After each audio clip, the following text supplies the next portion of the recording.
She's got it. Okay, it's 5 o'clock and I'm calling our budget work session meeting to order. You take the roll, please, Aaron? Councilmember Gray. Here. Councilmember Campbell. Here. Councilmember Pointer. Here. Councilmember Dittrich. Here. Councilmember Sherburne. Here. Okay, we're all here and let's just get to it. So first one we have a sewer budget. Perry, if you want to jump up. Perry and I went through the items One pass around, I guess. and we'll kind of tag team it, I think, a little bit. We talked about increases for rates. Last year we did a 7% increase. Right now I've got penciled in a 5%. I think that's the minimum we can go. I'll know better once I get the salaries plugged in, which I'm close on. If we're gonna be adequate, but And I need to get my annual report finished up to yeah, that's the other see thing. where we finished for sure. But Okay. So, and that annual report shows kind of the cost too. yeah, the cost to run the plant, what we're charging and the difference, and we're coming off a drought year, so Right. there's a lot less flow, so the numbers are a little skewed when you're not treating as much, so I hope to finish that up this week, so I'll have to you for the next council meeting. A lot of the line items we left the same. We did increase electricity a little bit for him. And Perry, actually now might be a good time. We had talked about solar at our prior work Yes. session. And Perry and I discussed when we were going over his budget, and the study you had done really didn't show much benefit to solar for the It plant. was, if we covered every available square inch of ground and roof out there, that we could keep the solar panels up high enough that they wouldn't flood when it floods out there. I did find that report there. Did you? It was like $1 million. It was like a 19-year turnaround with a 20-year lifespan. Oh, Ouch. Yeah, So, for the plant, it didn't make a lot of sense. yeah, and then we would have no available space for future growth, which Right. right now we're still waiting on the DNR to get back with us on our new permit that expired January 1st. So I'm not really sure what's coming. And Where we were could you have thinking the ground ones? Like where? everything that everything that we everything want. that you had. that was up high enough that we could keep the panels out Plus of the building, plus the buildings. Yeah. Do you remember the how much company? wattage? It was like close to 20,000 square feet of panel is what we needed. So, And you said you did find the report, yeah. so we could get But you. we a copy didn't, of we it. never broke it down to if we could run this building off of something by just putting a few panels on the roof and see what the recovery would be there. Right, doing the building Big, and doing but, yeah. one area instead of trying to do it all. Because we have, since the remodel, I think we're only on 1 meter, so I'm not really sure how we would break it down into what's running what, so. But we were gonna look at the company that did the study and talk to them about maybe coming in, because there had been an interest, I think, council to look at citywide different facilities. To see if another facility might make sense. Yeah, What That's good. percentage of the light bill or would you be able to offset by doing that? If you did that 80%, 80%, you can't even get it all at that. no, so I mean, and that was How old is that? 7 years ago, 6 years ago. Right around 2020. Right. So, I mean, especially if we need to add another tank someplace or, right, Yeah. and you lose all those panels, so then where are you at? right. And the repairs and everything you have to make, it'll at least 20 years, and if you have to replace them after 20 years, your turnaround's not there far enough to justify. Well, I guess depends on how you look at it. You could justify it. Right. But And then do you wanna just hit on the permit that we just submitted? Is that done every 5 years? what's yours? It's every 7 years, I think, for wastewater. Well, there's a number on our permit and there's a number that the regional office actually Yeah. does it. Okay. We submitted all our data last year in 25 because our permit expired January 1st. Yeah, and that's the permit through the DNR, and that is where if we need to make a change, like a different. Well, if they start looking Plans, at so- nutrient removal, we could, until I get the permit back, I don't wanna scare anybody, Right. Right. but But this is where they tell us the scary stuff. Is when they could, hopefully they'll leave the same.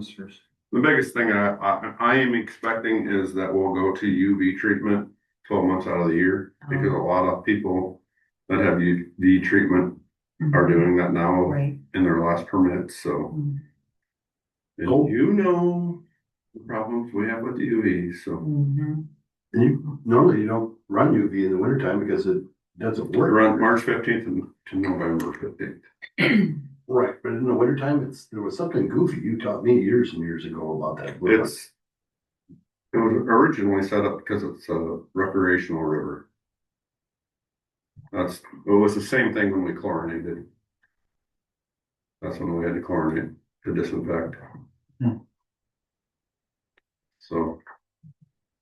The only other big thing that we're looking at, and we started looking at this last year in the budget session, was generators for these lift stations. Right. And we were looking at a grant last year, which we had qualified for, but some of the paperwork didn't get finished up, and there were some big hoops we had to jump through to get it.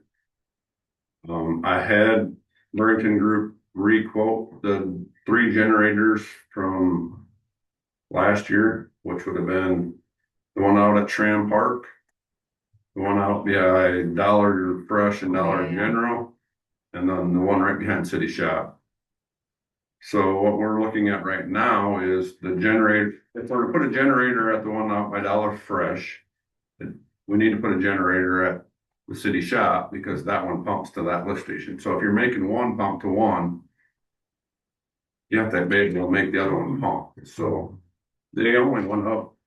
I think the last quotes were 39,000 and they're just a little over 42 now. So they didn't go up crazy in the last year and a half, but So 42 apiece. yeah, roughly. And then electrical and pads and all that good stuff. So I'm hoping if we would decide to run with that, that would be probably 115,000 expenditure to get those 2 on, and then we'd have to get down and see how it's going, but I would like to make that an annual, at least add one a year. 1 year. The last 2 or 3 years of power outages have been, Yeah.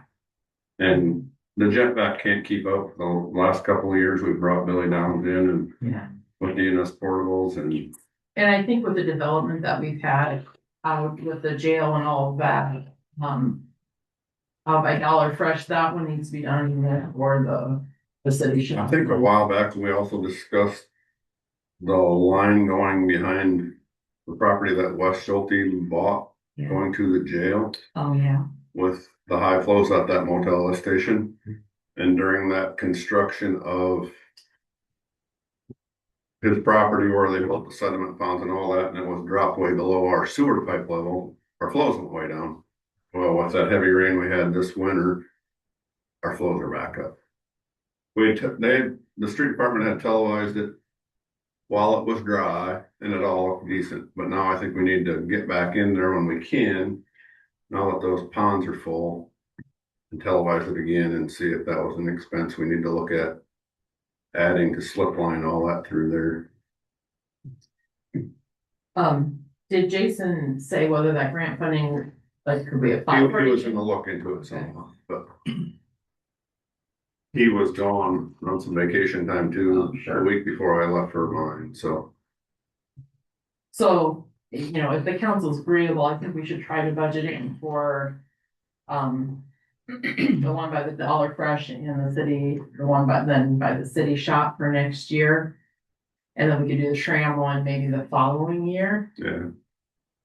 Cause The the Shram one, Shram one's gonna be a totally different concept, because if you go out there, that building's setting way up on the hill, Right. and then the flood of 10, yeah, it was up to the door handle on the lift station. So we're gonna pour a pad that matches the height of the wet well and the valve vault out there, so it'll be about 3.5, 4 foot off the ground, and that's where the generator will sit. So that'll be a little more expensive on the pad side of it than the electrical side. And then we also have to put the generator in a safe spot. Because when we bring the jet back in to clean that lift station, it's gotta be able to get around it. You know, we can't set it right next to the building.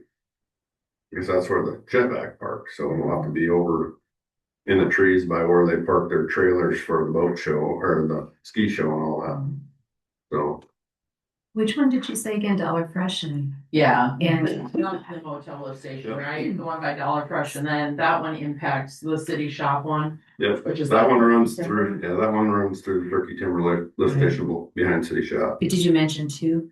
That was the two. Just the two, okay. And then the third one, the Shram Park one. we The both original, built next the to original it. quotes for the grant were all three of them. Mm-hmm. Because those Shram's really impacted by flood because you Right. can't get to it. Mhm. Right. So Do you remember, cause I do not, what the grant, was it a 50/50 grant? Okay, I don't follow either, but we can find that. I think it was 80/20, but I'm not. If it's still I available. think it was close to 80,000 Okay, per grant money. Wow, so that'd be nice. I think we'll, if it's still available, we'll try for that again. Yeah. I'm gonna flip back to the first pages of the sewer budget. And a couple of years ago, Perry and I added, about midway to the lines of wastewater plant repairs and lift station repairs, just to start to track those separately. They're, Mhm. right under building and grounds. Mhm. Just so we have a better idea of how much, you know, as the plant ages, that's costing us, and then just to be able to track lift stations to see what those. Yeah, the plant's been fully operational for 16 years, you know, some of it a little longer, but Mhm. it's getting to that stage that it's hard to budget every year that, you know, what's wearing out now and what you're gonna have to Right. replace, so we thought it was an easier place to keep track of what it's truly costing Mhm. to fix stuff that's just breaking because it's old. Exactly. What is the life expectancy on them? 25 years, And we're at year. 16, starting 16, Just out of curiosity, why did you? without a goofy permit 5%? upgrade. For work comp or No, for for the. What would you say? Charges. for the charges? Yeah. That was I'm the just minimum. No, that's the Oh, minimum we minimum. wanted to I go. was just surprised that you even ran it as a little bit, but you didn't just stick to the 7. Yeah. That's why. Yeah, we need to see where your year-end report comes in and then where, once I get all the wages and everything in there, where we finish out, but I just thought I'd do the minimum. We can always go higher than that, but Right. that's what I want. 6, 7. 6, 7, I love it. it's so fun. Joe is gonna have. I just would like to see the increases enough that we're getting ahead. I Yeah, agree. that's why I was curious why we went. Because otherwise we'll pay When for we it went later. into the 2008 remodel, we were way behind and there was a large increase, Yeah. Yeah. and I don't wanna see that again. So, And I can run the numbers, we have little samples to show what a 5% and 7% would mean to a bill for somebody who uses X amount of water, X amount of Yeah. sewer, so I'll run those numbers. A lot of times it's not a huge amount of difference, but it does help the bottom line of the budget. Well, the thing is, like, when I talk to people about with us raising rates, I say, if you look at everybody that lives in town, rent, all pay the water. If we don't get it on the water bill, where's it gonna come from? Right, yeah. And we have, you know, we have had a lot of apartment units added and, new housing, so that does help bring in some additional revenues. Granted, there's additional costs with that, but And- Additional use. yeah. In all the new apartments that we put in, they all know they get a tax abatement for the city portion. They do not get anything out of their water rates. They pay just like the rest of us. Right. Yes, yeah. And the reason I bring that up is because I know a lot more people are starting to watch these council meetings and Yeah. just get the information. Yeah. and where do we stand on our bond issue for the 2010? We should only have 3 or 4 years left. I think that one is done either 29 or 30. Yeah. So we're So getting our- close to the end of that one. I want to say I have, it's either 3 or 4 more principal Yeah. payments, including this year. But it was a 20-year loan, wasn't it? Yeah, it was the 20-year. Typically we do 10, Right. but that one because of the Size. size. At 10 years, they reduced the interest rate. Yeah, Right. we Mhm. benefited from some reduced rates. Right. We did leave $50,000 in both the water and sewer budget for meter replacements. I'll leave any of that discussion up to him when he's Yeah. up there. He gives me the number and we put in that. Those costs are split between water and sewer. Other than that, you know, the sludge hauling contract, we have the new contract with Joe in place for the next, to be 2 or 3 years. 3 years. 3 years, so those rates are set. We'll be going out for a new mowing contract after the end of this summer. So they'll be bidding that, but I'm gonna keep prices about the same, close to the same on that. The third page on Perry's budget is, a couple different little sub funds. There's the sewer replacement fund, which we don't really utilize anymore. There were some old funds in there. So we just transfer those over to projects as we have them. Then the sewer capital improvements, and that's where we're tracking, like where we would put the generator expenses. And we have the sewer camera replacement in there, bigger type expenses that we don't put under his regular budget. And then the sewer debt service shows the payments, and then, you know, I'll have an amount transferring in with both the sewer debt and the water debt, their Iowa Finance Authority, SRF funds. So we are required to keep 1.1% of the annual payment in that fund. So I just always make sure I transfer in the sewer, that we're keeping that in that fund. So I think those are the big things in your budget, right, Terry? Yeah, there's, even with our CIP, we have nothing crazy coming down the line besides the generator stuff, so. As long as, I mean, we're working hard on the outfall to keep it running, and that's one thing in our CIP, so we've just been kind of bumping that down a couple of years every time, so. It's still looking good, and then the sewer on South First Street that goes, turns and goes behind Oni's and then shoots under the tracks, it's. Until it's a big problem, we're just kind of bumping that back a year or two every time, so. Just keeping it on the radar so that when it does happen, you're not blindsided. Yeah. Yeah, I wonder almost if we could try and hit it sometime when they decide to come back through doing Maine. If it would help. Well, the directional bore, there's no way, it's too far, there's too many tracks. Well, but I mean, like, they're gonna, when they go to do the main, they're gonna shut her down, that'd be the time that afternoon to directional bore under the tracks. In case they had to get permits and stuff. That would be tough logistically wise to have the contract in place and Mhm. them to sit there while, you know. Right. Well, I mean. Otherwise, It's a yeah. fight. Yeah, I know what it's like to deal with those guys sometimes. There any other? No. unless you guys have questions, I mean. Sewer camera working good? Great, Yeah. I see there was a thing in here for budget 26 for, hey, that's, oh, that's good. That was last year. that was. Right, I'm sorry, I gotta jump up one line. Sorry. Yeah. Yeah, it's working No, real good, they've been actually. using it a lot. Yeah. Good. They televised all that out there from Wes's project through South or North 13th, and I'm submitting that to the people that are gonna take a look at it after we do the retelevising while it's wet now, Mhm. to look at maybe slip lining and give us some prices on slip lining, so. As soon as it dries up a little bit, hopefully we can get in there and go back in it now and see how much infiltration's really coming in that thing. Right. So. Okay, thank you. You good? Thank you. Thanks, Greg. Jason, you're up. And Jason starts with the compost, Mhm. the budget sheet, so. And, compost is, it's going really good with the new company. To be Are we part gonna of be able to, nobody's gonna steal all of our compost? So that, now that you bring that up, that's what we're gonna talk about. Awesome. I'd like to redo the fence out there. The fence is, in bad shape. Mhm. The gates need to be rehung and get them on something solid, so. I talked to the guys that, we're gonna probably just do it in-house, the fencing part of it, but. With that being said, I'd like to open up. We don't use that much space anymore now that they haul off as they grind. Right. But that being said, we're gonna come to a point where we won't have stuff to make compost anymore, the way that we're doing this. So I think we're gonna be good for a couple of years here yet, but there's gonna come a time where the compost is probably gonna go away. Go away.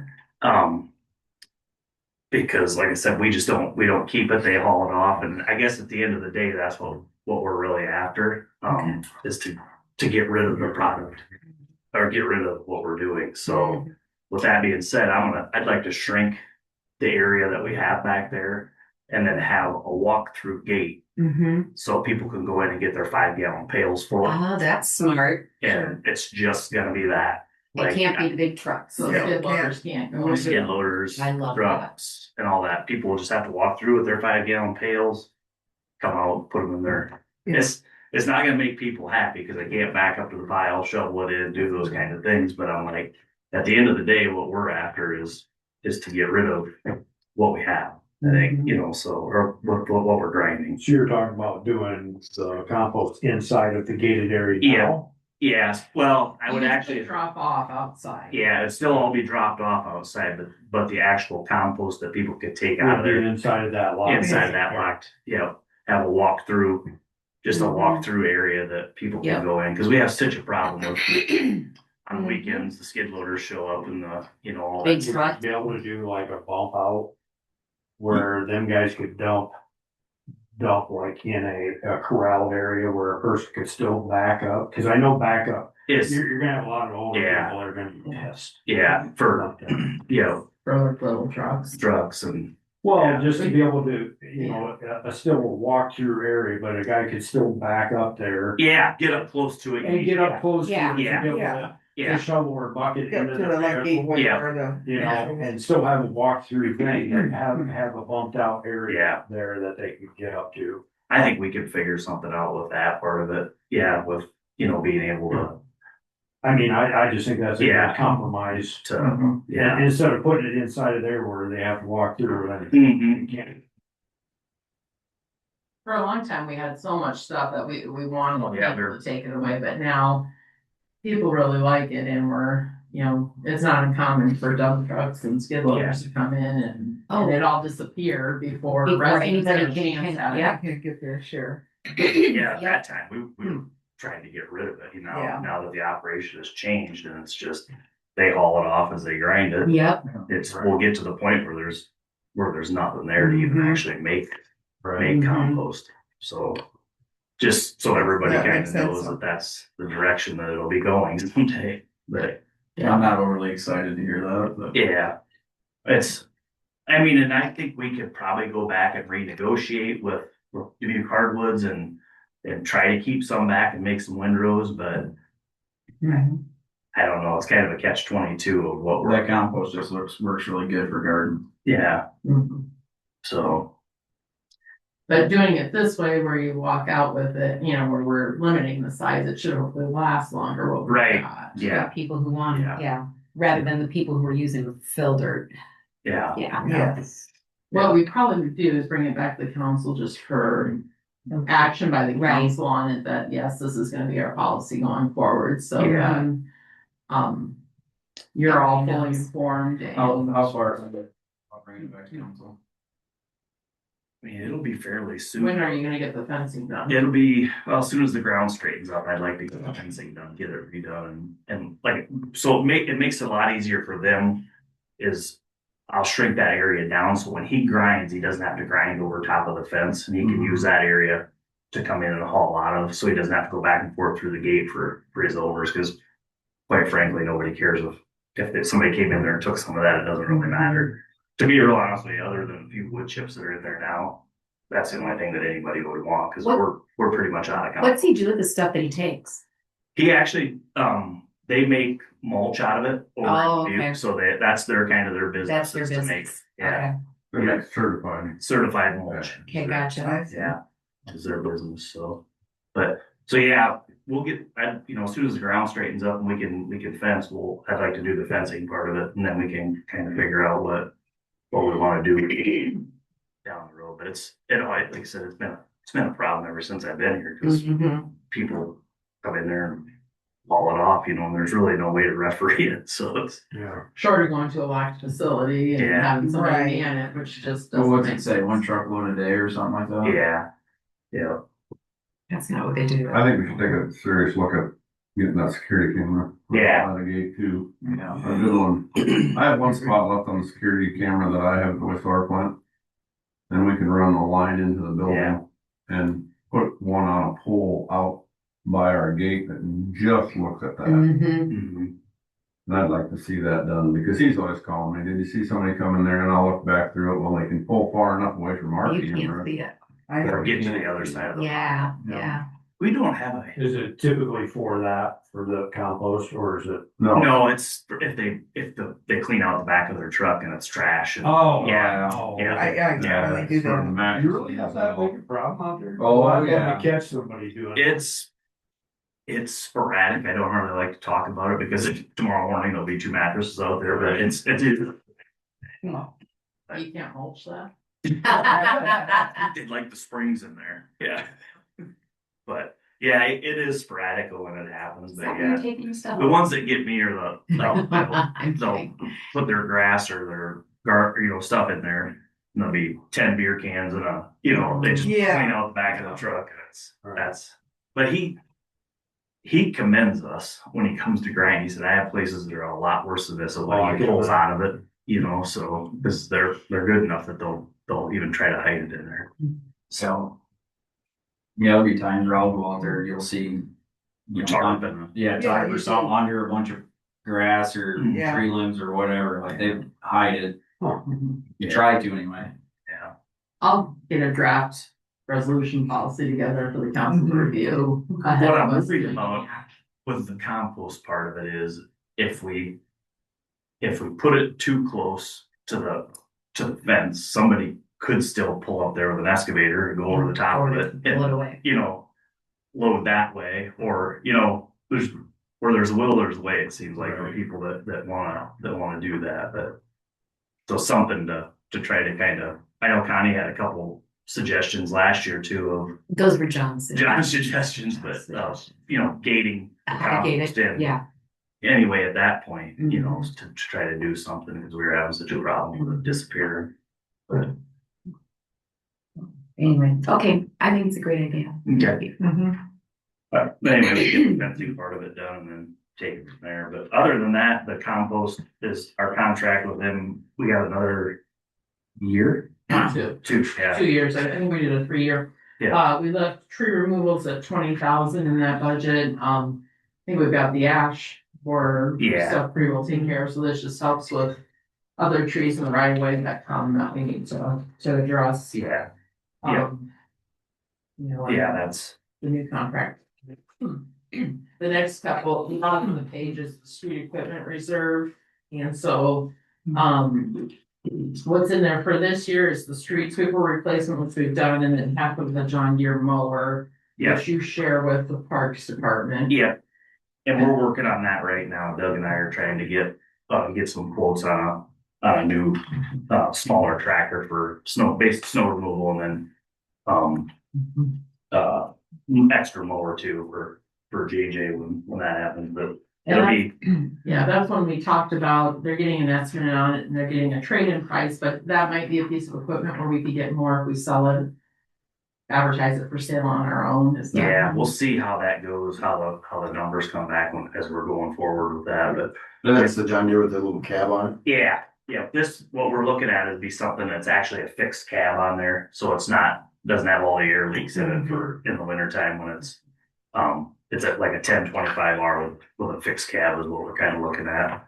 And we would probably just start over fresh with, we'd like to get a broom for it so we can broom off the trails and stuff, and then we'd probably just do new snow blower and all that all in one shot. Could the mower, I'm just asking, could the mower even be kept in case we need a second backup mower? That's a possibility depending on Just where, take the cab off. where it comes Yeah, for that's what I'm price saying. wise. If it's only get a couple $1,000, maybe it makes more sense to keep it. But we do have the Hustler, Yeah. right, And for our second mower. that's the one that JJ actually prefers to mow with. I think most of the time is the Hustler. They're up there for the parks and all that stuff. So this is kind of it's more of our backup mower, but it's the big thing is that's what it really Gotcha. uses a lot, but That's what, yeah, that's the main thing, and that's why Doug and I actually split it for snow removal in winter time. So, but yeah, it'd definitely be nice to have something with a better cab and a tighter cab for him, so it's not freezing. He's in it for 8 hours a day a lot of times, so Yeah. with all what he does. What is it, every time he goes out, is it like 20 miles he puts on that? it's a lot. It's a lot, yeah. I wouldn't be surprised it's close to that. I mean, with all and we're kind of hamstringed a little bit with what we can get for a machine because the bridges, hospital bridge, we can only have so much room. 47-inch blowers is the max that we can get down.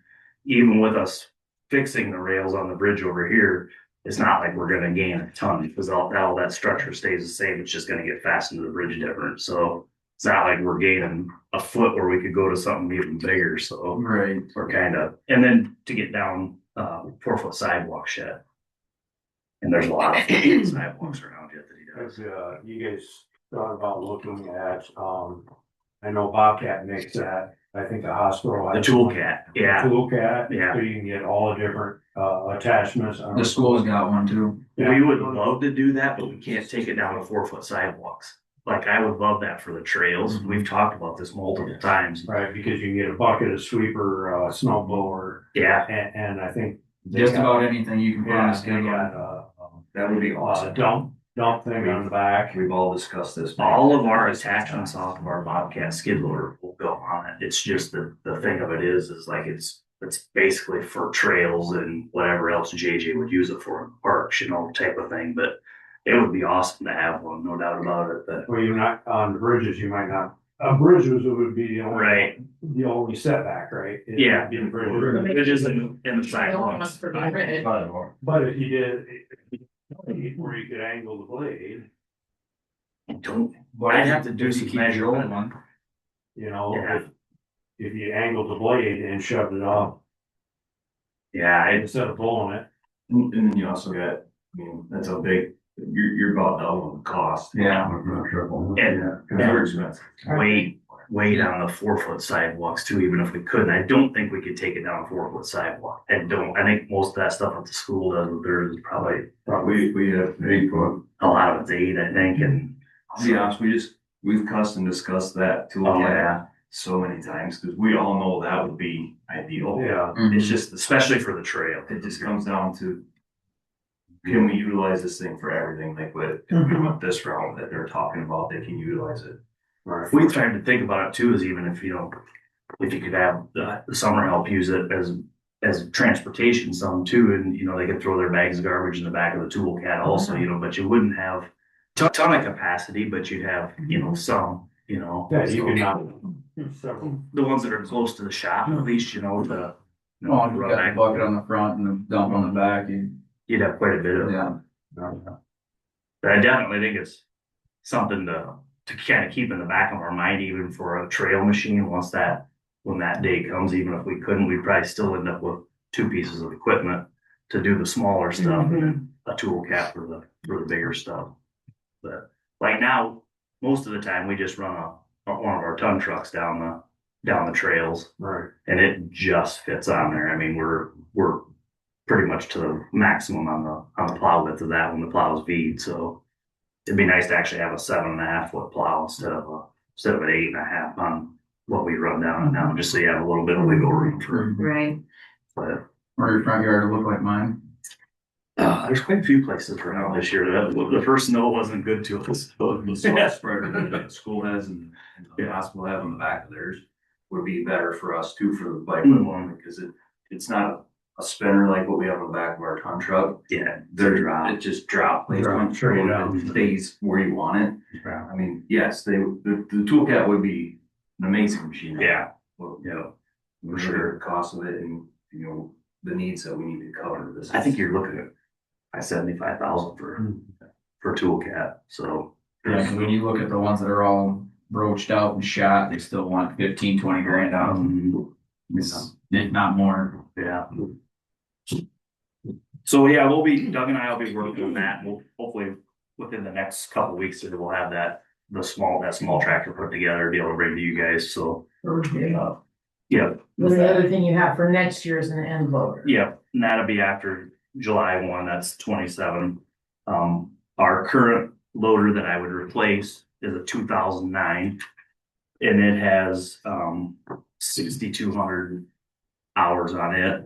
And then we also have the 21, which is have considerable less hours. That's got about 526 hours on it. That one actually replaced our motor grader back when we did that. The newer loader did. So that's when we kind of made that transition and thought that it was best for us to have two loaders. If storms come through or something, we can run two machines. And also there was time when we were hauling, we had one machine at a place pushing off and then another one could be loading. So the two loaders actually worked way better than the motor grader. The motor grader pretty much sat also. So, but we budgeted 225 for that. I think we're well within our budget for we should be able to be well within our budget for that.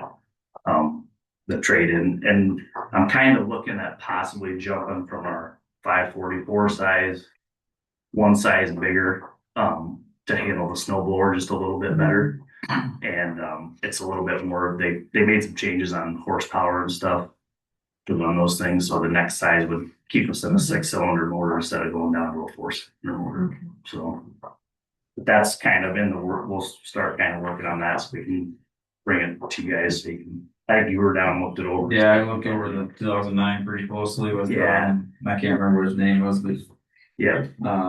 it's probably better to not say it on camera, but Yeah. went down and looked through it all, and I was pretty shocked to see the battery box is about rotted out. The battery can drop out of it probably in Yeah. a year or two, type thing. It's pretty wore out, Yeah. but got a lot of hours on it, so. But another thing too, I'd like to bring up is, so we'll have a truck on our following year, which would be 28 budget.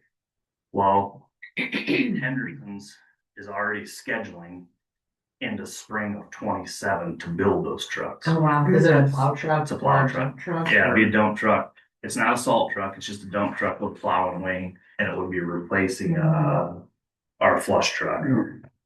Anyway, it kind of hamstrings you a little bit on that too, because how do you budget for The timing. the timing? And to get on their books, we have to pay for that equipment Yeah, up front. Yeah. So I need to have some further discussions with Terry out there, who I deal with out at Henderson's, and try to kind of figure that out. But Is that a third truck or is that a half truck?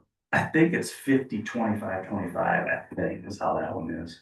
So, You wanna break that down a little bit for some of us that are not 100% sure what you're talking about? so that truck there, some of our trucks are broke out, but sewer pays for, I'm pretty sure it's a quarter of it.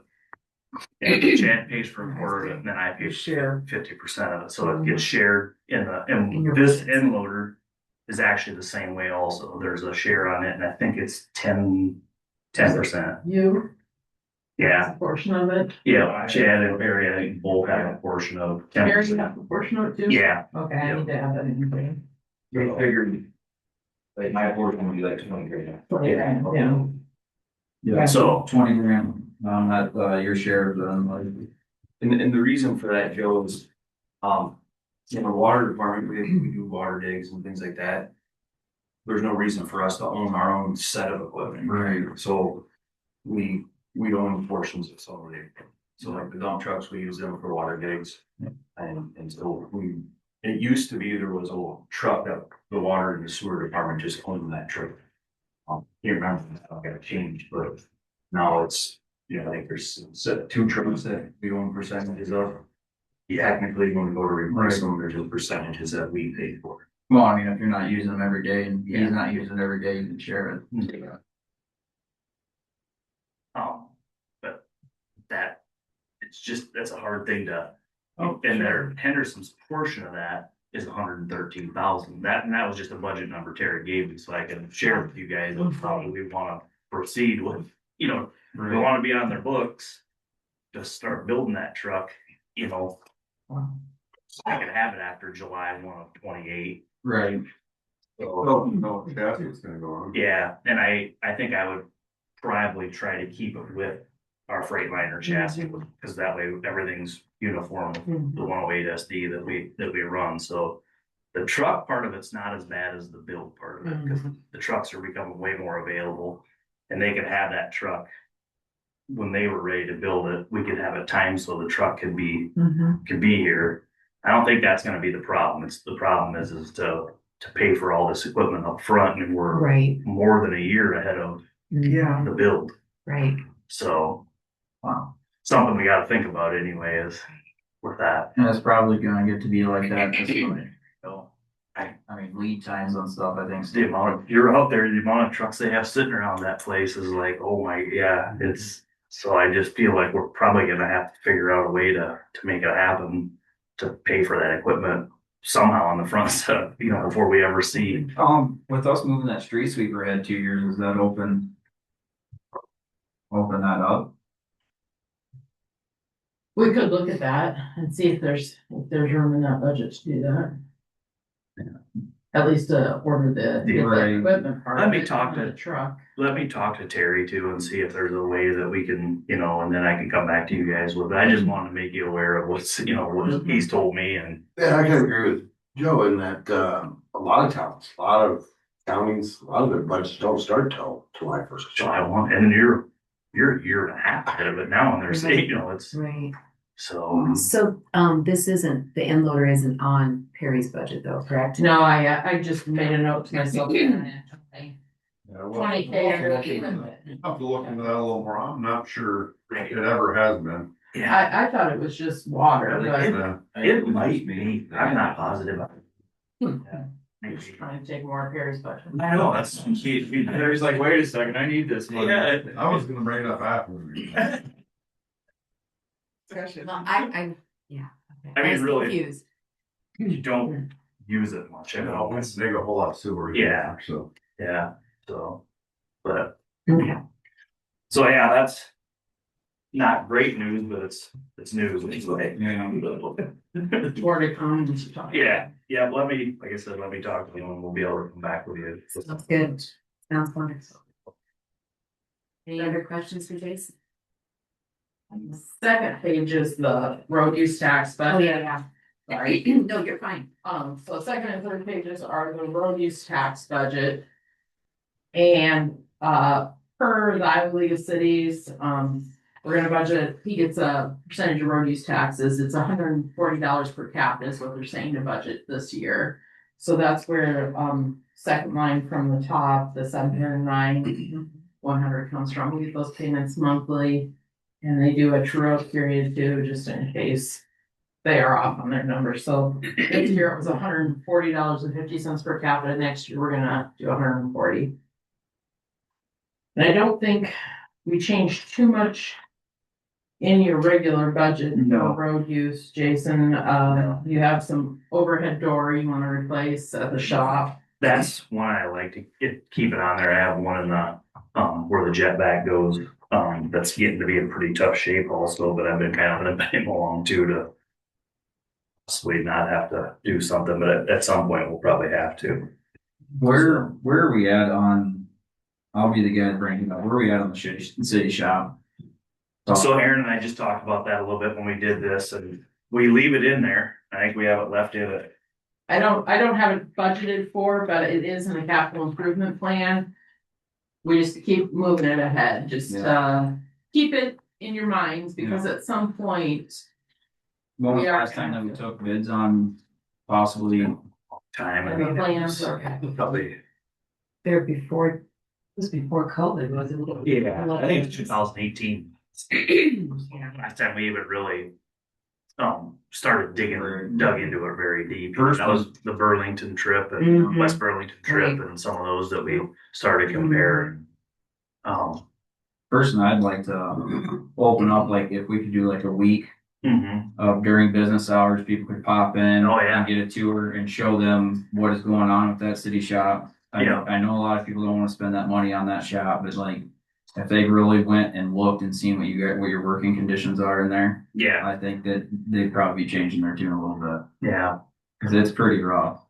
Yeah, it's not an open house last time. yeah, and it did open a lot of eyes, no doubt about it. There's a lot of people that they don't even know where it's at. Well, and That's, you know, they just don't. A lot, which might be good. Yeah, I mean, Yeah. really, yeah, you yeah, really want a right. lot of people out there, you know, Right. so. but I mean, just like when you only do it for like a day or 2 days or whatever, that's a window everybody's gotta try and sneak into. If we could Yeah. open it up a little bit more and try and get more involvement from the I mean- community to see it. And if you run into people, they're welcome. You can share my number with them and have them come down. I'll give them the tour of the I'll place. refrain from Yeah. sharing department leads, phone numbers. All they have to do is ask the neighbor, and they have mine anyway. Right. It's not a big. But I'd deal. rather the neighbor give it to them than, yeah. Yeah. That way I don't get the phone call right after that. Yeah. But we keep it in there. I mean, I think it's a good thing to keep on the, Yeah. you know. And it might be a good project for a new city manager to really start to, maybe they'll have some fresh ideas. Right, Right. absolutely. Look at and, Yeah. you know, we can revisit plan. How's everything with Mark Finks Road coming? So, We are waiting on the easement. Mark, we had gotten the easement to Mark. There were a few changes he wanted made, so we sent it to Doug Herman, the city attorney with Lynch Dallas that's helping with that. I need to follow up with Doug because I have not seen it back from and I him. think we were so Chad got, so his easement to check and make sure that he's happy with what Yeah, easement is over his water main. So everybody's on the same page of what we're trying to do here, Right. so. on the last page of Jason's budget, I do have the Think Street listed in there for whenever we do get ready to do that. So I've got it in there. It's just a Mhm. matter of, we want to make sure everybody's happy with the easement agreement, that we have enough space to get through, that it works for Mark, and then we're get to agreement on that. We'll get a refresh bid, or is the bid still good from? I'll have to talk to, Pleasner. Pleasner was the low bid on it, so I'll have to talk to him and make sure that he's still happy with what his original quote was. And that was for, I'm almost positive it was 14 feet wide is what we agreed on that, that if everybody's still on the same page with that, so that's.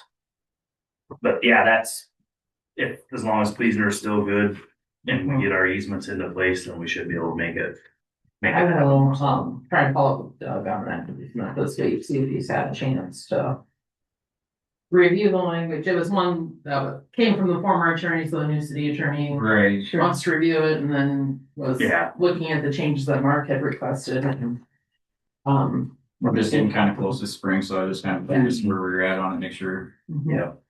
Other than that, so the second page, that's the road use one, the first part of it, the expenditures are basically the basic street expenditures. Then the third page, they get split out a little bit to street lighting expenses, traffic safety expenses, which are the stoplights, and signage, snow removal, street cleaning, and then storm drainage. So we kind of split out his Mhm. budget that way.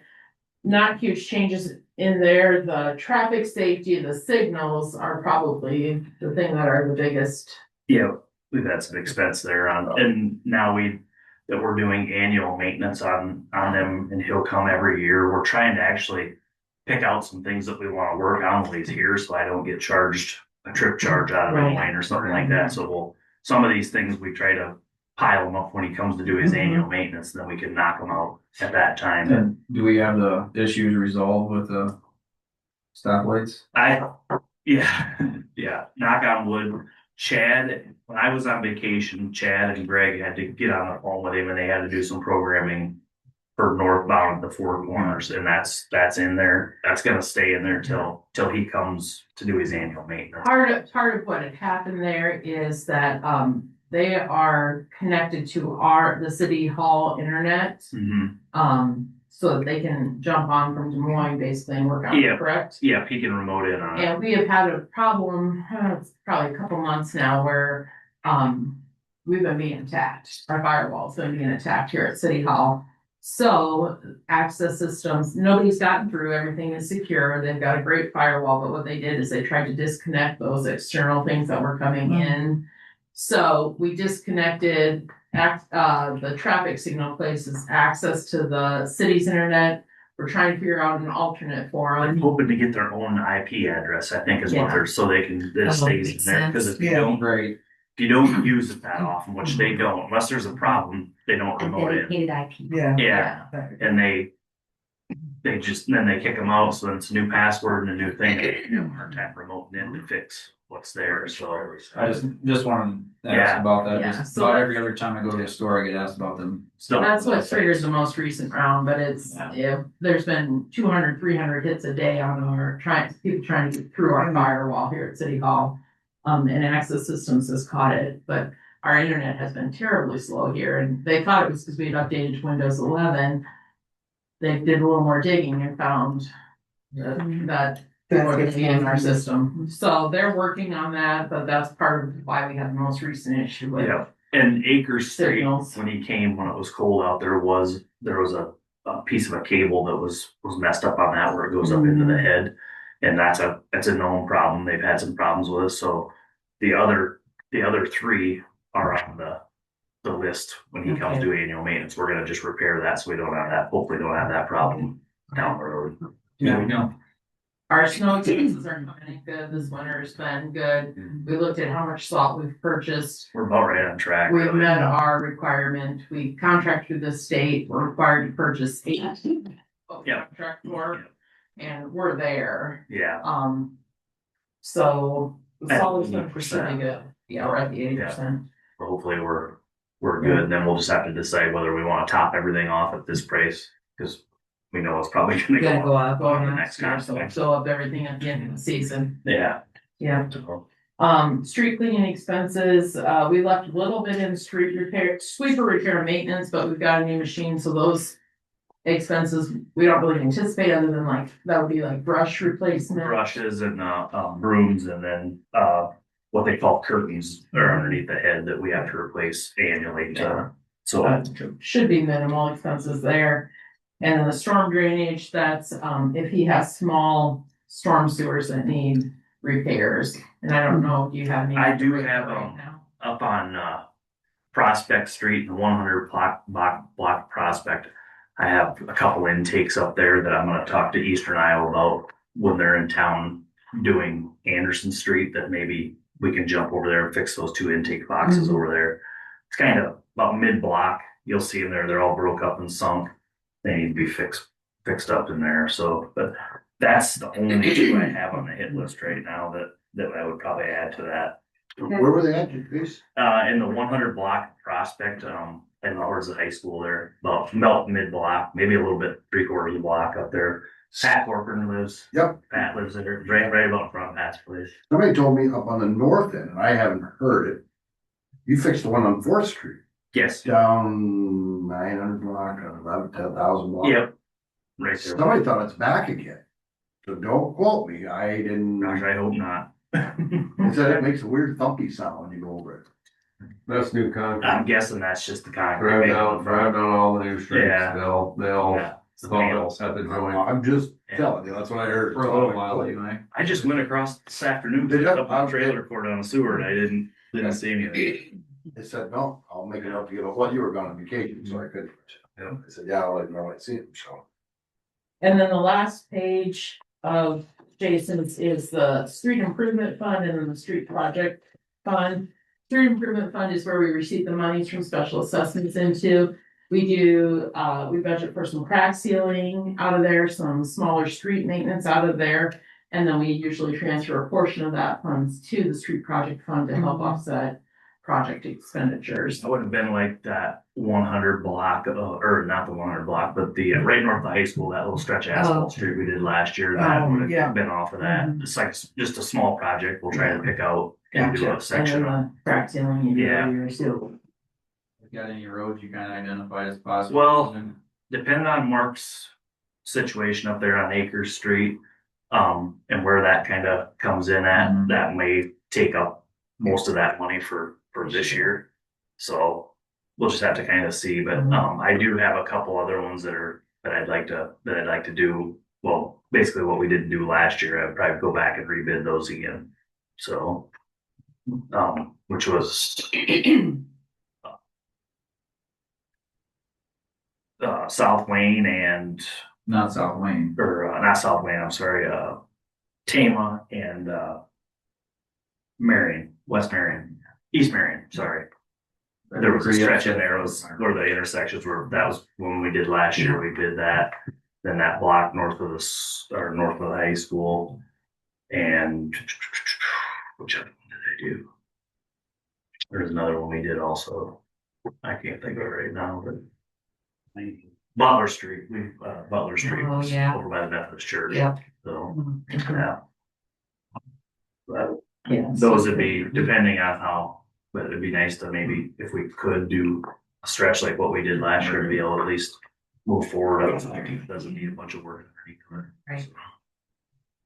And then the street projects fund, that's where we put our Anderson Street, our downtown stormwater, our West Marion Street Bridge. I still have some numbers to fill in there for you.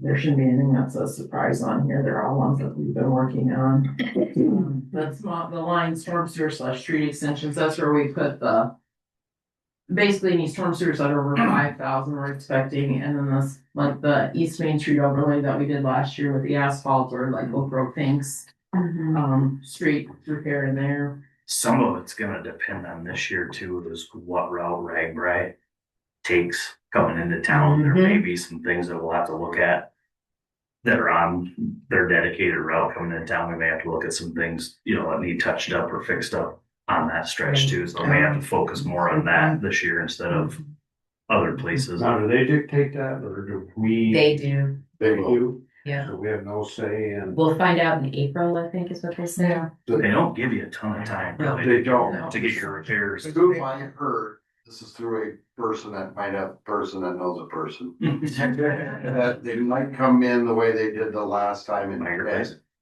Yeah, and then jump across, acres. yep, and then down New. I wondered about that, if that's the route that they would try to come to. They were 2010, we flagged all of North Franklin on one side. Yeah, Oh, did they? All the way Yep. to downtown. That was the year we were doing yeah, the flood, another Oh, crowd. but they were camping at but they were first. Yeah. camping there, Yeah. yeah, this time it just Yeah. passed through. Pass through. It'll be Yeah. different. Because I I know wondered they if they didn't would frame want, it by Heart Ridge. they didn't wanna.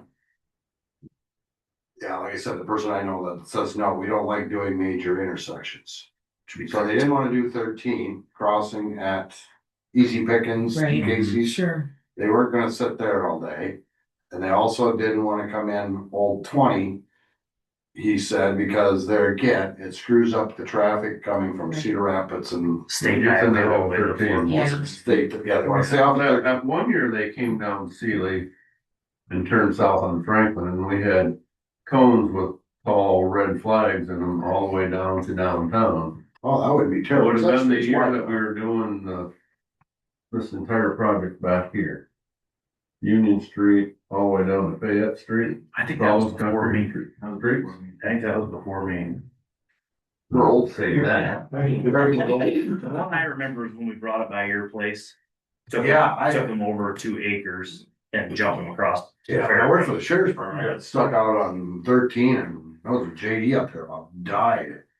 Sunbaked out there. Mm. I That know year it's- we had the really high heat, it was terrible. That was terrible. Because some of them came in, past the old McGee school out by Hartridge in that area too, because we had stands set up out there.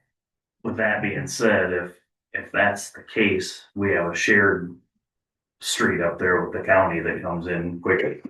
It's not to shape either, so that would maybe be something that we'd have to look at of, doing some Cause I remember that year, was Yeah. hitting somebody's CPR. That out, these. Yeah. Cracks you. Yeah. Yeah. mastic and cracks. Any crack that's over like that big, you gotta seal, cause it. Yeah, Stick a tire in it. yeah. Yeah, somebody was saying, oh, well, maybe they'll come in and then come over the tracks and come in the back way. And the guy said, no, they don't wanna do train tracks. They absolutely, I could see the best route for them, bring them in by our ridge, and Yeah, that would be, makes the most. the tentative plan I had heard, and this is just a plan. but He thought they would come up the Robinson Blacktop, Yeah, yeah. come in the back way, yeah, and then come down through and then Yeah. turn and come past our bridge. And Yeah, that's what he had heard kind of a tentative, but it'll be nice to, because like I said, that's where we'll definitely focus our stuff at, probably on that this year, so. Then one last thing, Jason and I met with Anthony Barja and a few engineers from Kirk and Michael last week to talk about that study that's being done for the city through ECIA, and that's of the intersection up at Honey Creek. Yep. And Highway 13, the Y there to see about potential options for improvements. While they were here, Jason and I started talking with them about the Burrington Road, Highway 13. Yeah. That Intersection. intersection there. I asked Anthony to put together a proposal for a traffic study for that area, for the council to look at, just because we've gotten a few complaints on it. It's getting more developed out there. There's a lot more traffic. Anthony, you know, it's kind of nice because he's been a county employee, DOT employee, and now is working for Kirk and Michael. He did mention, you know, a lot of times if cities have a plan or a study put together, that does assist, you know, DOT really likes that, and that would assist in maybe some funding opportunities. Yep. But just to even get us some ideas of what could be done at that intersection to try and make it safer. Roundabout right there. Well, that's what we mentioned. Actually. Because, you know, you look at, down Cedar Rapids on, Flint County Road, you know. Yeah. Everybody thought that was gonna be a pain in the ass. It's And not bad. It's nice out there. It's so nice Yeah. down there, you know, and then Prairie du Chien, you Yeah. know, Prairie du Chien's got 3 in a row. Yeah. And it works well. Now, and their design on them is so much better than when they Yeah. first did them. They're, Yeah. you know, they're plenty Yeah. wide and the semis getting thrown and that stuff, so. Yeah. Yeah, We gotta do something, but that's, I would. Over traffic signals, and I can't believe I'm saying this, but I'm gonna, but I think the roundabouts are actually better than. And I think it's Way better. Yeah. Yeah, the one at Starmont is slick, I'm telling you, man. I think so, yeah. There you go. Yeah. yeah. Stoplights, like, four-way stop signs or- Yeah, so we'll see how much it's gonna be. I'll bring that to the council once they get that together for us, but, you know, then we also talk about reducing the speed, then from there, you know, down from 55, maybe as you come into town on the roundabout. Well, it'd be a perfect to shut the speed down. Yeah. I guess That gets them them slowed down. Dyersville one going into, you know. US feeds there and. You got so much truck traffic there Yeah. and it doesn't even slow down with the semi traffic. Yeah. It just works really slow. Anthony just mentioned that state likes that when you kind of take the front seat to Right. do the study and show that, hey, we are really interested in making Which this shows sustainable. they've got skin in the game. Yeah, yeah, so. It would be, you know, joint county, city, Yeah. state project, State so. project, yeah. Yeah. We did that a couple of years ago and it was just kind of hit the high spots and really the only thing they found out is I moved a stop head sign on Burrington Road was the only thing from my side of it when they did that out there the first I study. think that was a DOT one, wasn't Yeah. it? Yeah, So it was a top level. Just a- So we're talking about maybe getting a little more in depth with Mhm. counts and Yeah. everything. It'll be interesting to see what they come up with too for that Y intersection. That is one that's being funded by ECIA, so it'll give us some options of what to do north of town. Yeah. But we just brought that one up. yeah, What piqued their interest on that one? I mean, On it's the been like- north of town. Yeah. That was one that, the city, we're not sure. I'm The not city, sure how- ECIA selected it, I Mhm. think. For us, Just out of because they're curiosity, I doing, mean, it's been that way, yeah, I mean, they're just Very getting long has been that way. one for us and for the city to do it. So, I think ECIA, their traffic branch selected that one. Yeah. But, yeah, so I just wanted to give you the heads up on that as well. Is there anything Anybody else? else? Got any questions for me that? Thank you, Jason. and let you guys know, thanks for. Yeah. having me around. Yeah, anytime anybody wants to come and see, just reach out.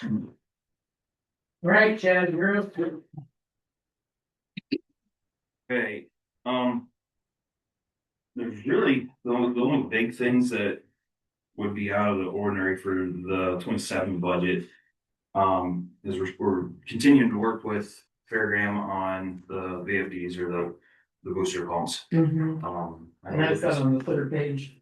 Lucas has already gotten that first report done and sent on, so I haven't been around much for the last month, so I'm not real sure where we're at on that. Once I get back, I'll get with Lucas and see where we're at on that part of the project. So that's our real big thing coming. The other thing I have in notes, something we need to start talking about is replacing water main. We go bumping this pressure up by 20 pounds. We got a lot of areas in town that have lead jointed pipe. That's how the pipes are put together. The newer pipe are slid together and they have rubber gaskets in there and they get slid home. That makes the seal. The old stuff, they slide them together and they pour lead in. There's a ton of area. If you go up on North 3rd Street, 2nd Street, Anderson Street is where you see a ton of it too. There's just patch after patch after patch after patch in those streets. That's what's going on, is we're constantly fixing those joints. And in those areas, the majority of that's 4-inch water pipe.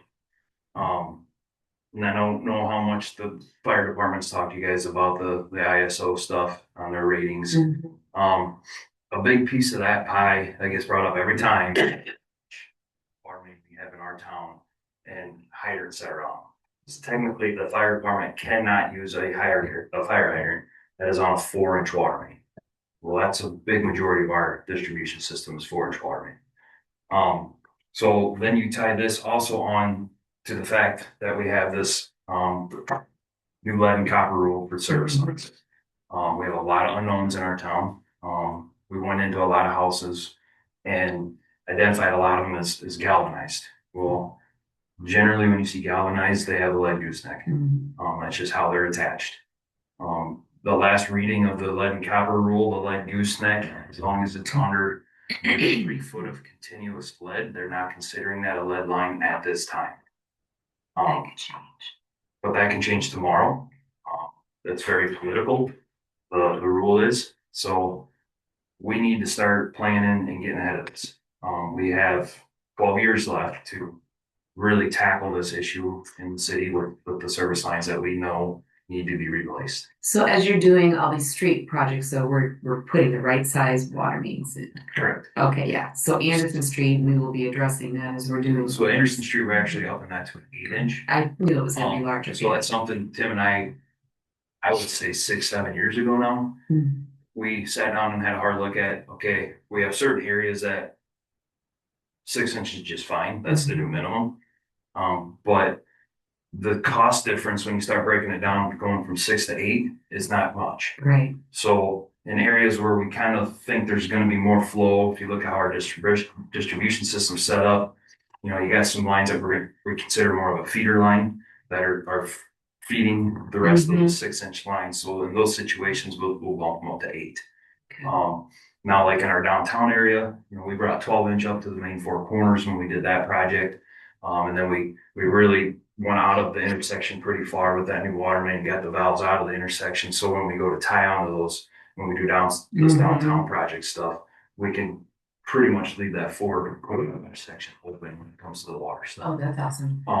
So these things are all been thought of, but we've always been doing them just with our street projects. Yeah. That's not going to do anymore.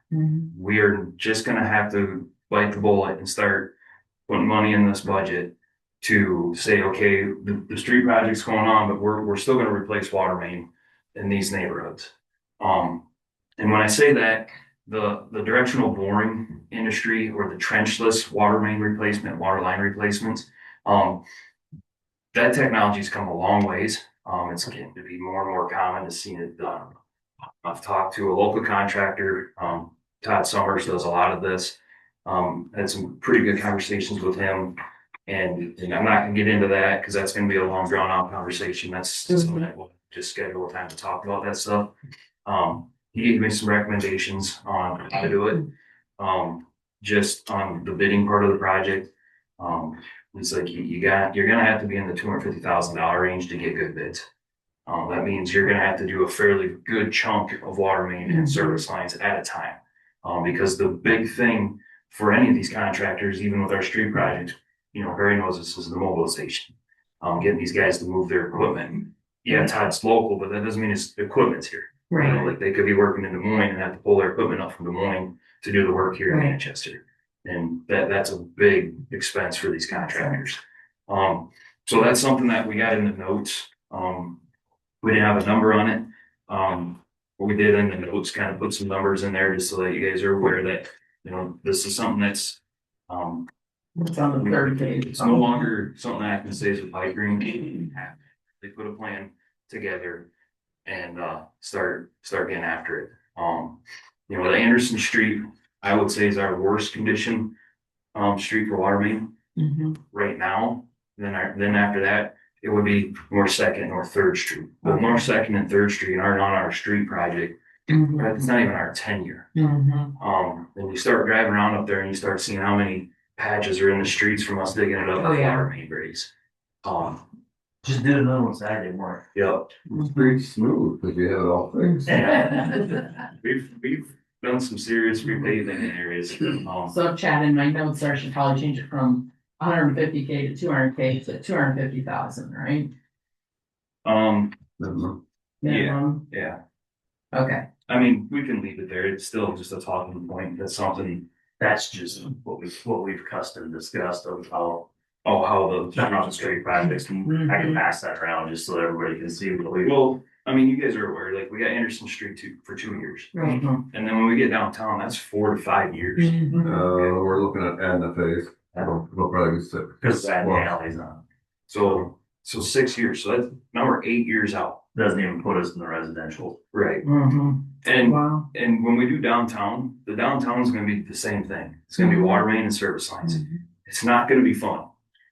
You know, and you guys are the ones that are gonna take a lot of slack for this, but when we do these and these service lines, we don't own them. So that just needs to be on your guys' radar, that we're gonna have a lot of pushback on this. But this is coming from higher powers too. You know, the EPA is saying, we're not giving So you, you're saying don't shoot the messenger? well, I mean, that's fine. Yeah. We're all used to it. Well, no, I mean, we're all gonna be the messenger because we have to back you, so. Yeah. Can I ask the dumb question, why we have to get away from the lead lines and stuff? I mean, obviously, I know that they're toxic. There's a lot of health concerns that go along with it. I mean, there always has been. Right. The water industry has known for years, if you find a full lead service line, you replace it. You let the homeowner know. Now with what happened in Flint, Michigan, that really put the pressure politically, in my opinion, on the powers to be up at the EPA level. So they did their thing. You know, for years and years and years, we've been testing for lead. You know, the bigger water departments, they've had to feed, we'll just call it non-corrosive aids or polyphosphates, things like that, to put a lining on their pipes to keep it so the water wouldn't attach to that lead and bring it into you. But before they did the No Lead Act, your faucets in your house have lead. Right. You know, and it became the big bad word all of a sudden, the lead. You know, yes, it's bad, but it's so minute, the amount that you get from drinking water. It needs to be done, but I don't like the way we're going about it. I don't like the way they're iron fisting us.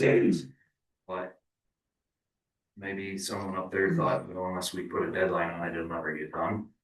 Are they putting out any kind of grants like it? Cause like when there was lead removal for paint and all these things and stuff like that, are there grant opportunities so for those things? there's money available. The federal government has made money available. The way they're distributing that money, I don't think we would qualify for that money for Really? probably another 7 to 10 years. It's done based off of, I can't remember the acronym, but they look at your community's median income. And so then it's based off the poverty rate, your median income, and then you get a number. Okay. Well, I think the last time we had this done, we were what, a 13? Yeah. And which puts us technically in a good spot, because I think like the level's 12 that qualifies you for money. Okay. But there's right now, the last I knew, the communities that they're working with, they scored like 30. Oh, really? So it's gonna be a while till, I mean, we can try for it, but I kind of think you're spinning your tires. Gotcha. And now I don't know enough about this, but I know there's a way for individuals Mm-hmm. to apply for monies. But Oh, okay. because, like I said, we don't own the services. Right. So this falls on The the homeowner. homeowners. Oh, yeah, because when they did the lead abatements, it was per person, per household, wasn't it? Isn't that kind of what we did with, or that, well, ECIA gave us some money so we could do too, though it's not. Yeah, and they had qualifying. Right, income wise, yeah. So, Okay. I mean, there's always programs out there, but as far as what I know, like how to qualify and what other towns are, so like East Dubuque got a bunch of money, and I had a lot of people from our community Mhm. reach out to me and say, why aren't we doing that? Well, it's different how this works. Like, yeah, It's the Illinois. median income thing.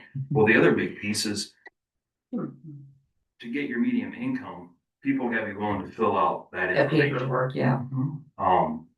And just to get the information on the service lines, it's been a bear. I mean, I've had to take Jason's guys for a week and go door to door. Mhm. And that was a good time. Well, Yeah. Can't get I without think staff. Jason made it 2 blocks and said, I'm done. So, and we still have, I think we still have 230 or 30 or 40 that we still have, like, classified as unidentified because we can't get in. Okay. The people won't respond to us. We sent out another letter here recently in November, reminding people, if we had to classify this as unidentified, now that goes in as a lead line. So then now you're on the clock to get that replaced. So I have a question. Can you only do it that you guys look at these? Because I know the plumbers get into some of these places when they've got something that doesn't work. Anybody, it doesn't. I mean, I just didn't know if they had a list of some of those that hadn't been done, and if somebody gets called in, they could help fill. The hard part with that is, with the plumbers is Yeah, giving them that list. gotcha. I get you. I mean, we've made it so simple as on these mailings is Mhm. take a picture with your cell phone. Yeah, Text it. and text it. to me with just an address. Yeah. But if you think about the staff time, the Oh, postage and all yeah. that, we've already spent on that, that's not reimbursed like Right. anything. It's a lot. So we started out 1,800. There was just 1,800 and some odd number of houses that were 1988 older. Mhm. Is what we have to have on it. The newer houses, every time we go put a new meter in a new house or we go change a meter out, whatever, that's part of our meter change out sheet now is we identify what's in that house. Right. But that still doesn't say what's under the ground. Right. It's just what's poking up through their basement floor. Right. So, But you probably have at least a fairly good idea of what possibly could have and what possibly doesn't. yeah, we can assume, I mean, we can, the easiest way for us to assume that is just by looking at fire hydrants. Generally, if you have 3 fire hydrants in a row that are 1968 hydrants, there's a good chance there's lead in there. Mhm. If it's galvanized coming up in the house, it's most likely got a lead gooseneck. Now, honestly, Perry's seen more water lines. He's going to the street projects. We don't see full lead lines all that often. We really don't. We see lead goosenecks all the time. But like I said, those are not considered a lead line at this point.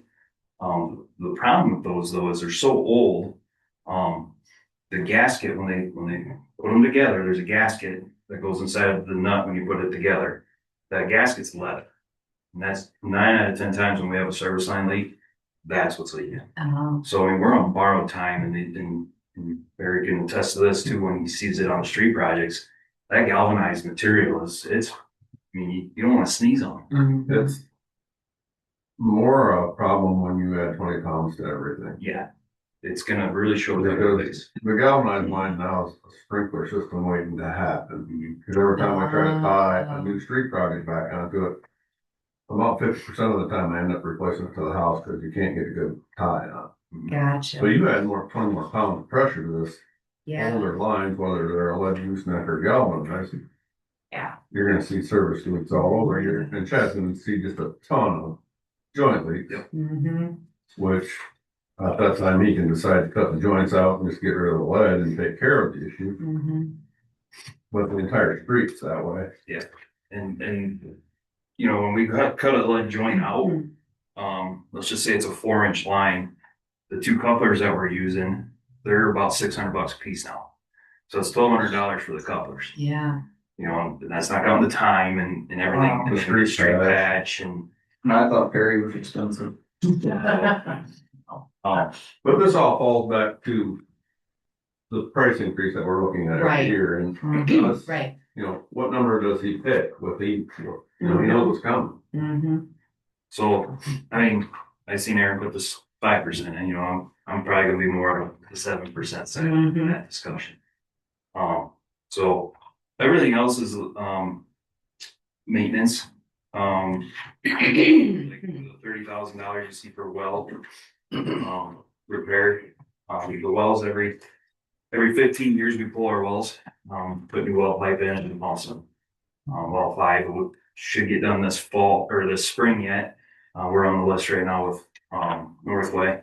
Like every company right now, everybody's way behind. So, we're hoping to see that done yet this spring, done this fiscal year. And we're gonna do more hydrants, aren't we, this next year? or- No, so the hydrants, they were this year. We added the extra amount of hydrants to get blasted and painted. We did that because we had the fire convention coming. Yeah. So we did all of them at once. So we're done? We're gonna skip a year because we Okay. did that. I think you guys will all remember that discussion. We did a bunch of extra ones because the convention and then now, we got the rag coming. But during that process, I have one more hydrant that I need to make some repairs to. They found a couple things that once we blasted all the paint off of them were issues, so we have one more fix. But, that's How much just is the hydrant? hydrant. Uh-huh. They're about $4,000. But about higher, went from $1,200 to have a contractor put them in the ground. If we go to higher pressure, some of the old black hydrants, you know, like I said, Perry and I remember in Utah, we have 2 black hydrants. There's some over here. They're still in 4-inch, Bill. Oh, they're still in 4-inch, so Yeah, it really doesn't make, change. we don't have to worry about them going. Well, there's that possibility, but, the colors on them, there are some 4-inch main that have blue on them. So you guys generally are gonna hook to a green or a blue, and then you have red and black. Your black hydrants are on dead ends that just don't have much for flow. I thought that was red, it was always on the dead end. There's 2 red ones on bad dead ends. The red The down. reds that you do not touch are the ones over by the church. And there's one down on Madison. Madison, that's the one I know of. There's another one? Yeah, right there by the church at the end of Fayette. So if you go just down from your shop to the church, or you turn into the rectory, there's a hydrant right there. Oh, I didn't That know. one, you turn down on full blast, it's right by the curb. It doesn't make it to the curb. We never played on that. No, need to. And- Don't need to. and honestly, I mean, you can't go backwards, but like this whole area here that has all this nice concrete streets and everything, we never touched any infrastructure when we did that. So that's all over top old 4-inch pipes that the flows are not good on because there's the hole. We replaced quite a few water systems. Yes. Year. Yes. We did not replace many. You can do the nitrates, PFAS and things that have effect on that stuff or how they look. We treat for nitrates. I haven't heard any new news on nitrates. The thing that everybody gets confused about is in the news, you always hear 5. Well, the EPA level is 10 milligrams per liter. When you hear 5, it's because some health organizations have put that number out there as a health concern over 5. So like when it's a slow news cycle, you'll see Manchester show up in the paper because we are over 5. I'm required to be under 10. So that's what we treat for, is to be under 10. PFAS, that's already been a thing. We've already tested for PFAS. We're good there. We do have it. There is, so the PFAS itself, the compounds that fall into PFAS, there's thousands. I mean, it's pages long of what PFAS is. we do have one that we got a trigger on, but it's not one they're concerned about. The where it comes from is rain. So the same thing that we found in our wells actually comes from the rain. So that's where you find it. So it's our atmosphere somewhere, and it's just part of it. So it's not something that we're concerned about. So That's good. That was some good news. And that's another factor in the big PFAS scare for sewer, Right. for the sleds that gets all the way. With Right. him having basically a zero defect on PFAS, it should make people feel better as to what we're treating and putting out. Exactly.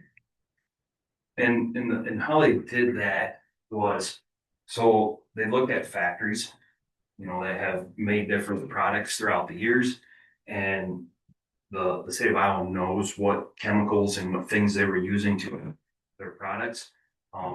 So the two factories in our town that triggered us to have to test right away, one was the Orbis plant, and the other one was the what's it called now, Berry. But back then it was Tredegar. Tredegar. Yeah, Tredegar. So Tredegar's what triggered for our two. So I had to test well 6 and well 7.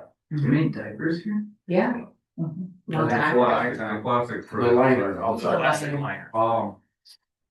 That was Tredegar, right? Yeah. So that's what triggered us. Mhm. But our wells, we do a lot of what's called ambient water testing. So we're part of a program through the DNR. As long as they keep getting funding for it, we're part of that program. Just because the relationships that we've built through all of our it's called research on nitrate, on figuring out what causes our nitrate issue, what we can do for our nitrate issue, to slow it down, because we're one of them cities where it was good, and then it just spiked. So during all that, we made a lot of relationships through the DNR, and we've just always continued to do our part on their different testing that they like to do. It doesn't cost us anything, and it just we know more about our the new big thing that they're kind of looking at and curious about is pharmaceuticals in water. We have not found that yet, so, but I say yet, because it is being found. So. That's why they really don't want you flushing them down the toilet. Correct. Yes.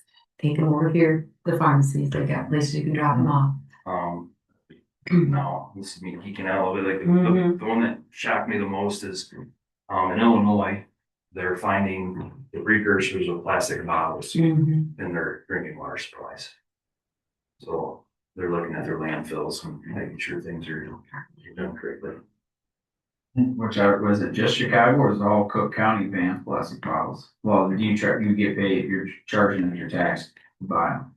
That I don't know. I just know it's an issue. Plastic bottles. It's going to be an issue that we deal with for a long time. Yep. I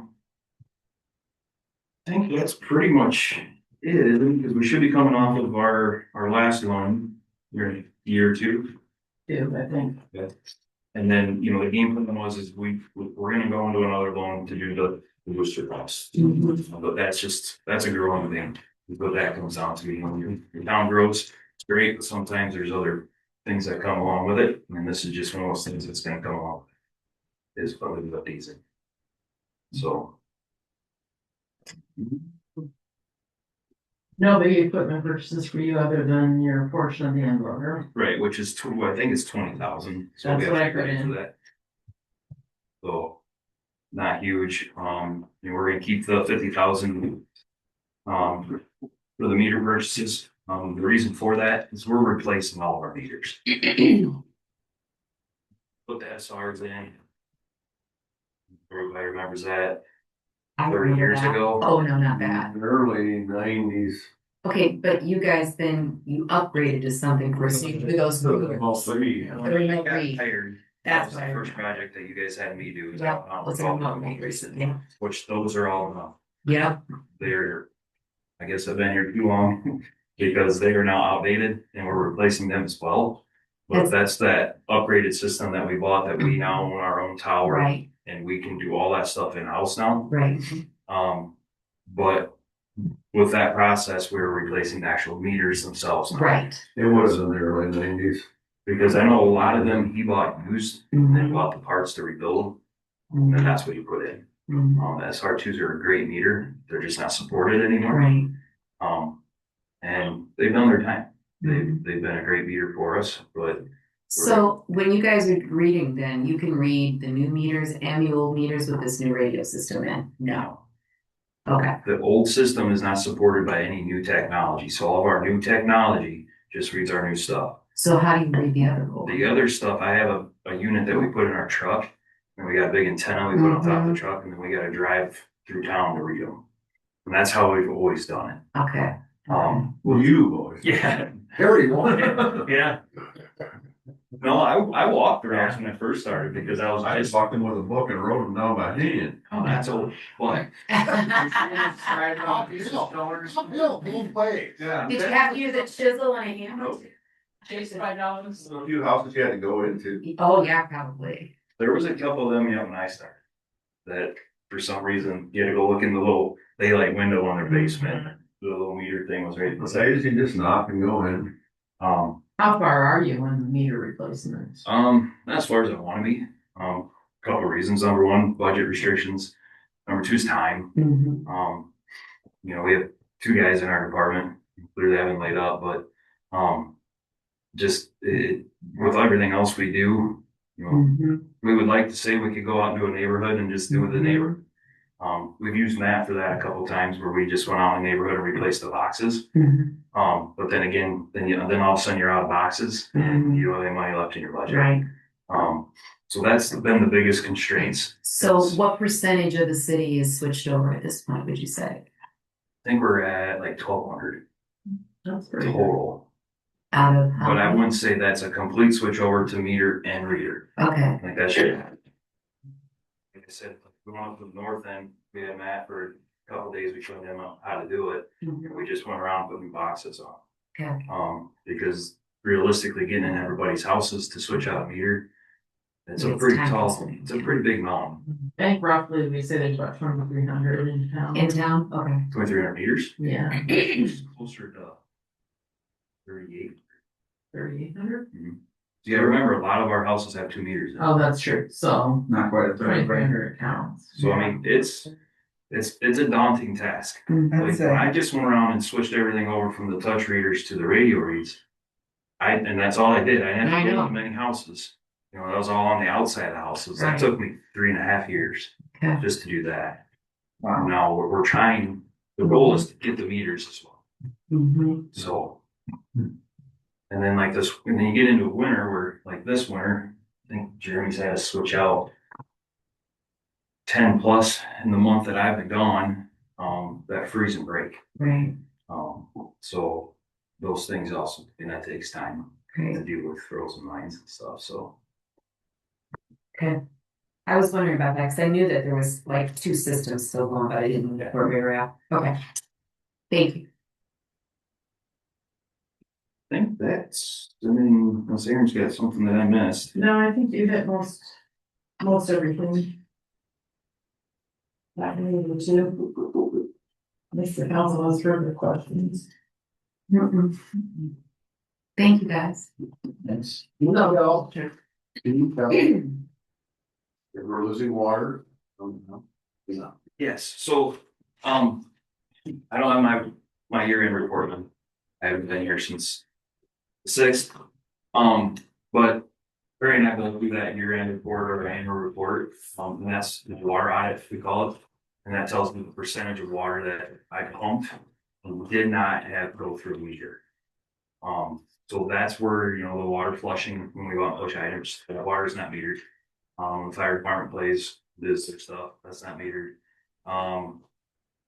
Water main breaks, street projects, we flush quite a bit of water, so there's water loss. But I think last year it was 13% of the water was what I call water loss. We don't know where that water went. It's 13%. Normally, that was a jump. Normally we're around 7 to 8%, which honestly is very good. Very good. Very good for, especially with the amount of old infrastructure we have. if it continues to go up, I mean, we know we have lines leaking. I mean, that's, Well, that's. The booster pumps will take care of a lot of that issue. They They'll will, show you where they're but all. if you have water leak, that water leaks for a couple days, then you're notified. I mean, that's all untrackable.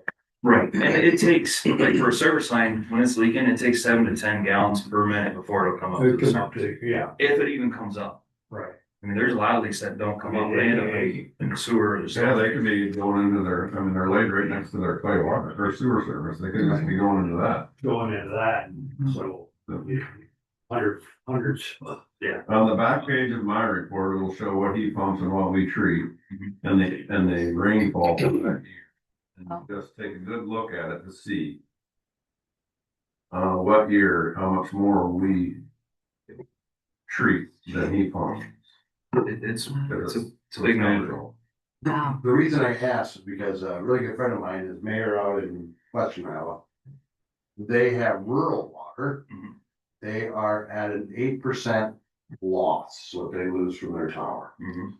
The rural water company that's feeding them just turned in their report, which they're a private company, 40% loss. Somewhere, They have miles of water main though, like just transit yes, lines that. it feeds different towns, but it's like they keep a whole. Right. And some of that stuff isn't that deep. Oh, there's stuff? Yeah. Oh, really? It's not that deep out there? Cause I mean, A lot of flow. I was gonna say that, their big thing is that line that's going from Dundee to Greeley. That line is the only line going over to that water tower, and that feeds off a lot of people. So that one line's moving a lot of water. So Yeah. for that water to freeze, it would be rare. Yeah, big rare, yeah. So I was shocked with some of it, how deep it was. It's not that usual. Yeah. I just found that interesting. Thank you. So we will, March 2nd, have a video of the whole meeting for our final review or of our budget. Because I have to get numbers to Carla by March 5th. Those are our not to exceed numbers, so, Right. that'll be kind of our highest that'll come in, and then we start on our public hearings, so March 2nd, you So said. wait till the end, Aaron, she loves that. I will. 4 P.M. Right, when we have a meeting. Slip it in the neck Yeah. deposit. Right, I was just thinking that March 4th is the League of Cities down in Des Moines, so Yeah. that must be on Wednesday, I thought it was Tuesday. Yeah, so if you want to just plan on the committee of the whole on March 2nd, and then we'll dive into the rest of the budget items that we need to go through. Yep. I'll have salaries finalized and kind of the rate that we talked about, which I think we're still looking pretty good for, which will be a reduction in rate. Well, and I know we talked last year about, realistically, we should have done a 21% increase to get caught up. And we've done a 7 and a 7. And I really, as You much want as to I stick hate, with 7? as I much as would. I I hate, think so. as much Okay. as I hate to pay more money. I don't wanna get, the cost of everything keeps going up. Mhm. And there's no sense if we were already last year, Tim said we're about 21% to be where we should be. Okay. So we kept it at 7, we've done 7. Personally, I just, Did we I do think- seven? I agree. I We agree did too. do 7, and That's it was why I seven. asked about Sorry. the ridge. Yeah. Or maybe it's the year. Yeah, before I they mean, only did a certain- But I mean, the thing is too, is if. I mean, show the reports, of the fact that we're not breaking even providing the service, and not even at that. Right. not even at the. Well, from last year when we talked about it, it should have been 21, and we just went 7, so. We're still not catching up, but Well, and the other thing is with these water lines that we're gonna have to get more aggressive with, I mean. Money's gotta come from somewhere. well, once we do the boost pumps, it's gonna really come to the head. Well, and then the other thing is when we have that deeper talk at some point about what we do about these water lines, we're gonna probably come up with some sort of agreement on, are we willing to put this on people's taxes? And therefore, we're gonna be paying for upfront service lines.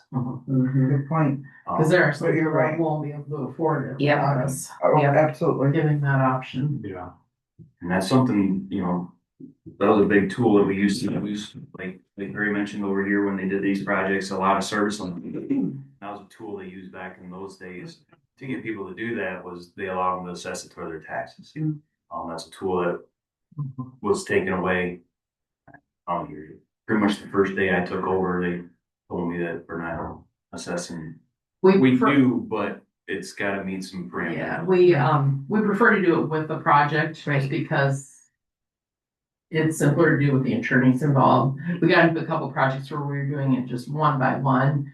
And that got a little messy. So Yeah. we prefer to do it with projects, but we do have on occasion somebody who has a break and they need help. So we have done that, yeah. But yeah, that will be definitely a bigger conversation we're gonna need to have on that. But if we tackle it as like a city block and tackle it as a project in a city block, then that could fall back to kind of doing it as a street project. Yeah. If we got super aggressive, how much ground do you think you could cover in a year? If we went to like that $250,000 mark, you're looking at probably 1,000 feet. What's that get you block wise? Two blocks. block and a half. That's with service lines. Those service lines. So, That's going to the curb stop. That's not full replacement of service lines. That's going to the curb stop. That's how the conversation I was gearing towards, because that's what we generally do. And when you start going all the way to the house while doing that big of a project, that can get messy quick hurry. So, and it depends on the contractors that you can find out bid these jobs, but. Right.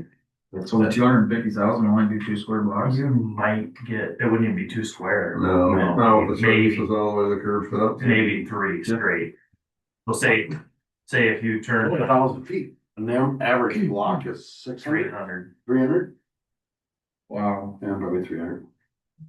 So if you turned on North Second Street and went from Sealy, Number long block. if those are long blocks, you might get that stretch. So basically from like Main Street to the tracks on South Wayne Street, we might be getting it for the 250. Right. If that was one that had to be done. Right, and it also depends too on how many service lines are on. Right. On that stretch. How many houses? But that would be a good way to pick them off, though, like you said, is you just do all of them or Second Street or all of them. But more than likely, you're gonna run that water main in the tears. Yeah. So the short side houses you'll be fine with because you'll be able to see what they are. Yeah. It's the long side houses that, if they happen to already be copper to the curb stop, Yeah, you're gonna have to replace the whole thing from the main to the curb. you have to replace it anyway, because Would the- you're not gonna tear up the street. Would the contractor doing that be able to replace the service lines too, or not? All the way through the houses. Yeah, I mean, yeah, if they I can mean, do we would this get type a of better work, price. if they can do this type of work, they can do that type of work. Hmm. Just depends upon if they wanna do that type, if they wanna come in, blast it to the curb stops and hit the road. So if people have taken that insurance out that they were putting out there at one time for your service, That's the It least. has to leak. has to If be you at have like first. gas, But if it leaks, it's worth having. Yeah. Cause I was the first one in town. To use We it. got the first leak and by George, it covered it. Mhm. It's an amazing thing to have. Shoot it up 20 PSI and we'll probably have some leaks. Not a problem. It's not a You're gonna have a lot. When, I don't know, fully able to keep up with that part and fix the pump. It'll be fun. Chad, you're always so full of good humor. Good news. Well, the We just love to hear from you.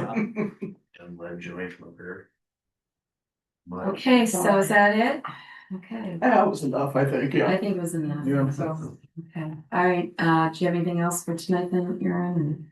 No, I will just note for the record that water revenues and sewer revenues stay with their respective funds. So Right. they aren't using water revenues in the general fund or sewer revenues in the general fund. When we increase those rates, those monies stay with their funds. Funds, yes.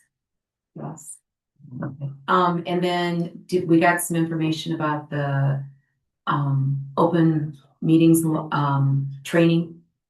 Yes, Did you Laura all get sent that? out an email about, the March. open meetings training. 24th. 24th, I think. it was. March 24th. And you just want us department heads, right, Connie? You don't want, Oh, well, for the, interviews for the city manager, that's gonna be March 7th. yeah, But for the open For- meetings. That's for the open meetings training, yeah, just the department head. But not, Okay. yeah, Yeah. yeah, cause it kind of read like you, Yeah. like it was all the staff or all. Or do you want the staff? I mean, I didn't think so. I thought No. just department heads. I don't think so.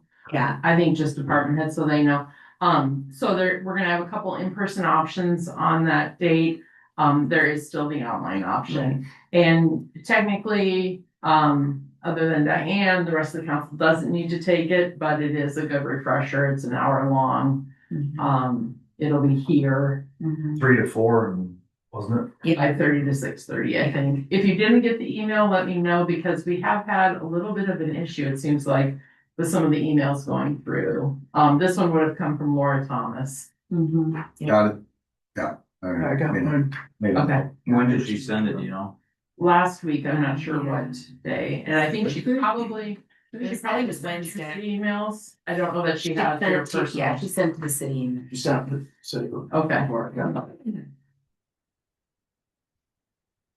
And I've been told that some of mine, when they go out, should say it's spam on them, and I don't know why it's saying that. February 12th, Is when she sent it. Thursday. Okay.